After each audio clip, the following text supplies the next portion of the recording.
안녕하세요. 반갑습니다. 주정근 이정렬입니다. 자, 오늘 4월 28일입니다. 자, 삼성전자 브리핑을 좀 제가 감히 한번 브리핑을 한번 드려볼 수 있도록 할게요. 개인적인 생각이기 때문에 투자 판단을 여러분들이 해주시기를 당부드리도록 하겠습니다. 자, 삼성전자 주가가 굉장히 조정을 좀 강하게 받고 있는 상황들이죠. 지난 이제 12월 이후 계속 조정 흐름들을 미끄럼틀을 쭉 타고 있는 상황들입니다. 언제 반등이 나올까? 자, 이걸 좀 중점으로 말씀을 드릴 건데, 일단은 지난 1월하고 7월 포인트가 여기에요. 포인트가 1월 고점과 7월 달까지 하락세, 그리고 12월 이후에 반등 나왔다가 쭉 하락세를 이어가고 있다. 우리가 정책적인 부분들이랑 코스피 지수의 움직임들을 좀 기억을 해야 되는데, 이때는 코스피 자체도 강세 흐름들을 보여줬었던 그때 시기예요. 코스피 비중이 33% 정도가 삼성전자 차지를 하고 있다가 지금은 18%대로 많이 줄어들었습니다. 이 대장이 굉장히 좀 외로운 게, 삼성전자는 실적이 잘 나온다 그래도 삼성전자 개별적인 이슈들로 움직이는 종목은 아니에요. 코스피 지수에 연동이 된다라고 보시는 게 맞습니다. 시가총액이 높기 때문에. 자, 1월 달쯤까지 지수가 굉장히 좀 상승 흐름들을 보여주고 있다가 보합권을 움직이다가 조정 흐름들 보였고, 8월 이후에 조정 흐름들, 그리고 12월 이후에 지수가 조정을 좀 받고 강하게 조정을 받으면서 조정을 이어가고 있는 그런 상황들이잖아요.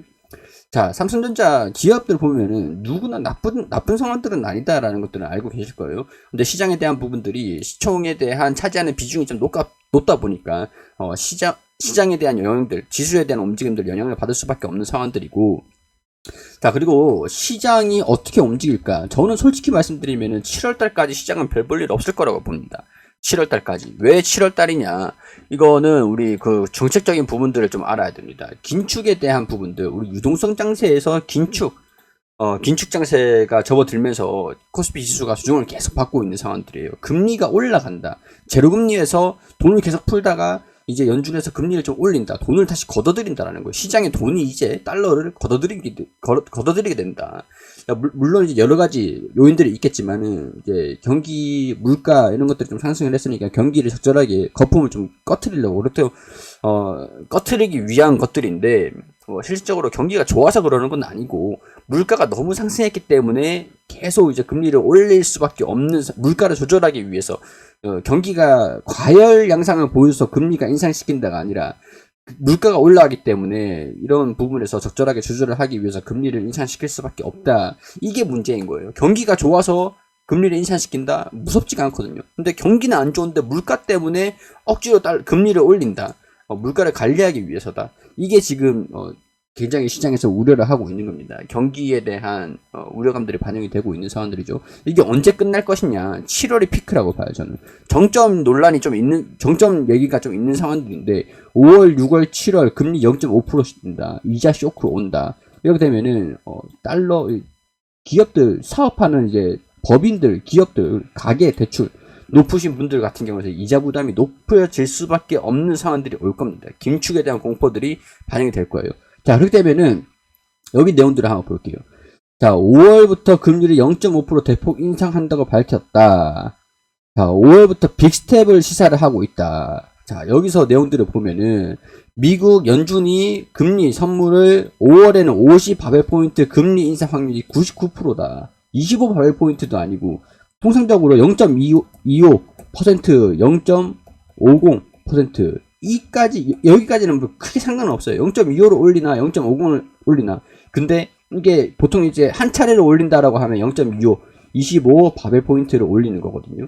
근데 두 차례 인상을 한다라고 하면 0.50%죠. 근데 0.75%, 그러니까 75바벨포인트를 인상을 한다. 빅스텝을 하는 거예요. 한 계단 가야 되는데 점프를 해버리는 겁니다. 한 번에. 그러니까 이게 지금 50바벨포인트 금리 인상이 99%다.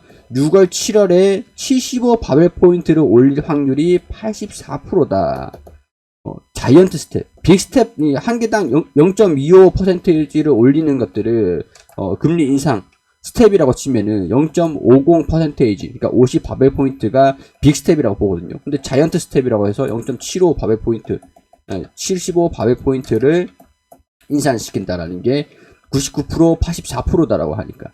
자, 그러니까 이때 7월까지 75바벨포인트를, 그리고 50바벨포인트를 올리고, 한 차례 올리고, 5월에 한 차례 올리고, 7월에 75 가격 포인트를 인상을 시키고 난 다음에는 금리가 적절하게 조절을 하지 않을까. 너무 올리는 거는 부담스럽기 때문에. 그럼 시장이 언제 또 오르겠습니까? 긴축에 대한 공포가 완화되는 7월달이 돼야 조정이 완화가 된다. 가격적인 메리트가 부각이 되기 시작할 것이다. 이렇게 말씀을 좀 드릴 수 있겠죠. 자, 그렇기 때문에 기술적으로 한번 볼게요. 기술적인 부분들을 보면은 지금 조정을 받고 있는 것들이 여기 지지구간, 저항구간, 지지구간 이렇게 있었습니다. 그러면 6만원에서 55,000원 선인데 여기까지 시간은 좀 남아있는 상태죠.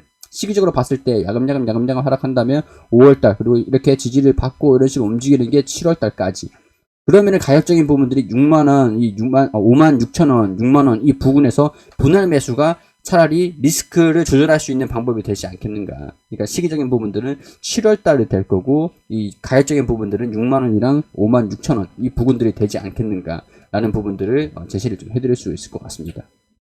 사실 이 지지 구간과 저항 구간을 좀 보자라고 하면 가장 뭐 기본적인 부분들이긴 한데 네이버 같은 경우에서 여기서도 이제 좀 저항 구간, 지지 구간들 과거의 움직임들을 한번 보자고요. 여기 지지 구간들, 저항 구간 이렇게 있죠. 한 차례 전저점 반등이 한번 여기서 나와서 조정을 받다가 여기서 한 차례 반등이 나왔었죠. 돌파 흐름들을 보여주고 이탈을 장기 평선을 이탈해가지고 조정 받을 때 여기서 지지 구간, 여기서 지지 구간 받았고 여기서 지지 구간은 지금 받고 있는 상태인데 조금 더 떨어지는 것들도 뭐 감안을 안 할 수는 없을 배제를 할 수는 없을 것 같아요.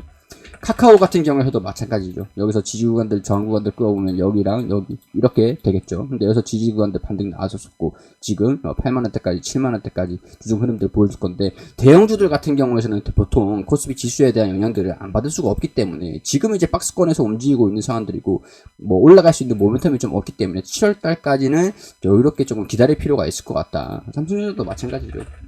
삼성전자 같은 경우에서도 여기 이제 지지구간, 저항구간과 지지구간이 여기 이 부분에 위치해 있기 때문에 이 부분들을 대응을 하기 위해서 이 장기 이평선들, 천일선인데 6만원 부근이랑 56,000원 부근들 여기서까지도 염두를 좀 해두시고 지금 이제 가지고 계시는 분들은 분할 매수해가지고 평균 단가를 낮추는 게 방법이 될 수가 있겠고 이 리스크를 최소화시키는 것들을 시장의 이 방향성, 연준의 금리 인상 이런 것들도 같이 보시면서 시장이 언제 이 하락하는 움직임들, 박스권의 움직임들이 끝나줄 것인가 그런 것들도 같이 보시는 그런 안목이 좀 필요할 것 같다.